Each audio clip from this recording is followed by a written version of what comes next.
Telangana excise శాఖ ప్రతిష్టాత్మకంగా చేపట్టిన ఆపరేషన్ ధూల్పేట్ విఫలమైందా? హైదరాబాద్ ధూల్పేట్లో గంజాయి విక్రయించడాన్ని సంపూర్ణంగా అరికట్టడం సాధ్యం కాని పనా? ఎక్సైజ్ శాఖ ఎత్తులకు పై ఎత్తులు వేస్తూ పెడ్లర్లు కొత్త మార్గాల్లో విక్రయాలు జరుపుతున్నారా? ఈ ప్రశ్నలకి సమాధానం అవుననే వస్తోంది. టీవీ9 నిఘాలో ఈ విషయాలు బట్టబయలయ్యాయి. గంజాయి విక్రయాలకు ఒకప్పుడు హాట్ స్పాట్ గా ఉన్న హైదరాబాద్ ధూల్పేట్ ప్రాంతంలో టీవీ9 నిఘాలో బట్టబయలైన బండారం ఇది. నిఘాలో వెల్లడైన విషయాలను ఎక్సైజ్ శాఖ అధికారులకు టీవీ9 తెలియజేసింది. మైనర్ దగ్గర కొన్న గంజాయిని వారికి అందించింది. మైనర్లు డ్రగ్ పెడ్లర్లుగా వ్యవహరిస్తున్న తీరును బట్టబయలు చేసిన టీవీ9 ఎక్సైజ్ శాఖ అభినందించింది. ఈ వ్యవహారాన్ని తాము తీవ్రంగా పరిగణిస్తామని ఎక్సైజ్ సూపరింటెండెంట్ తెలిపారు. ఈ ధూల్పేట్లో ఈ ఎక్కడక్కడ స్పొరాడిక్గా వేళలో కానీ లేకపోతే ఈ చిన్నపిల్లల ద్వారా కానీ ఇలాంటి అమ్మకాలు ఏదైతే మీరు మా దృష్టికి తీసుకొచ్చారో దానికి ఫస్ట్ ధన్యవాదాలు. ఇప్పుడు మీరు మా దృష్టికి తీసుకొచ్చిన అంశం మేము చాలా తీవ్రంగా తీసుకుంటాం. ఆ మైనర్ బాలుడా పెద్దవాడికి ఆల్రెడీ 18 years దాటినాయి అనే విషయమే కాకుండా వీడికి సప్లై చేసింది ఆ సప్లయర్ వెనుకున్న సప్లయర్ ఎవరిని వదిలిపెట్టడం ఖచ్చితంగా తక్షణమే దీనిపైన చర్యలు ఉంటాయి. గుడుంబాకు ఒకప్పుడు అడ్డాగా ఉన్న ధూల్పేట్ ను స్పెషల్ ఆపరేషన్ తో ఎక్సైజ్ శాఖ నిర్మూలించగలిగింది. గుడుంబా స్థానంలో ఇప్పుడు గంజాయి చేరింది. దానిని కూడా తుదముట్టించేందుకు ఎక్సైజ్ శాఖ ఆపరేషన్ ధూల్పేట్ చేపట్టింది. అక్కడ గంజాయి విక్రయిస్తున్న 100 మందిని పట్టుకున్నారు. వారి నుంచి 100 కిలోల గంజాయి స్వాధీనం చేసుకున్నారు. గంజాయి రహస్యంగా దాచిన ప్రదేశాలు గుర్తించి దాడులు నిర్వహించారు. దాదాపు 95% వరకు గంజాయి విక్రయాలు అరికట్టామని ఎక్సైజ్ అధికారులు చెబుతున్నారు. ఆపరేషన్ ధూల్పేట్ కార్యక్రమం కొనసాగుతుంది. అయితే మొదటి దశలో అక్కడ ఏళ్లుగా వేళ్ళునుకుపోయిన ఆ క్రైమ్లో ఇన్వాల్వ్ అయిన పెద్ద పెద్ద డాన్లు ఎవరైతే ఉన్నారో ఈ గంజాయి దందాలో పేరు మోసిన వాళ్ళందరినీ కూడా వాళ్ళ మీద దృష్టి పెట్టాము.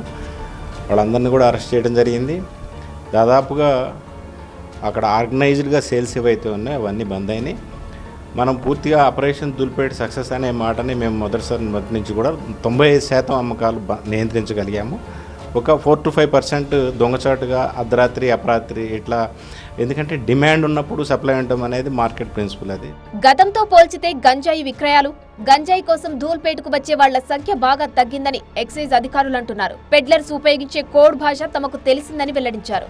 కోడ్ లాంగ్వేజెస్ ఉపయోగిస్తుంటారు. జనరల్గా దీన్ని స్టాష్ అని లేకపోతే జాయింట్ అని దోశ టైప్లో దాన్ని ప్యాక్ చేస్తారు కాబట్టి దోశ అని కళ్ళి అని ఇట్లా శీలావతి అని రకరకాల పేర్లు వాళ్ళ వాడుక భాషలో పిలుస్తున్నది వాస్తవమే.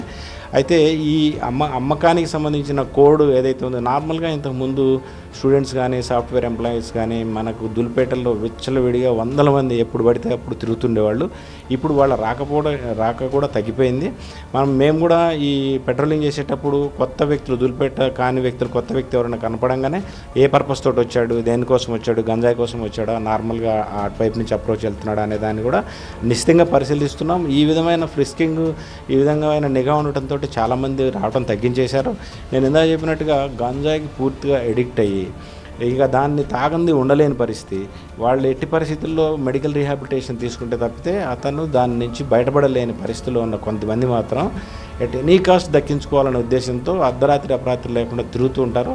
వాళ్ళ అవసరాలను క్యాటర్ చేయడం కోసం చాలా పెద్ద మార్జిన్ ఉండటంతో రిస్క్ చేసి ఆ విధంగా మా కన్నుగప్పి దుస్సాహసం చేసి ఏదో విధంగా వాళ్ళకి అందించే ప్రయత్నం చేసే వాళ్ళు కూడా అక్కడొకళ్ళు గడపదడప ఉన్నారు. అది వాస్తవం.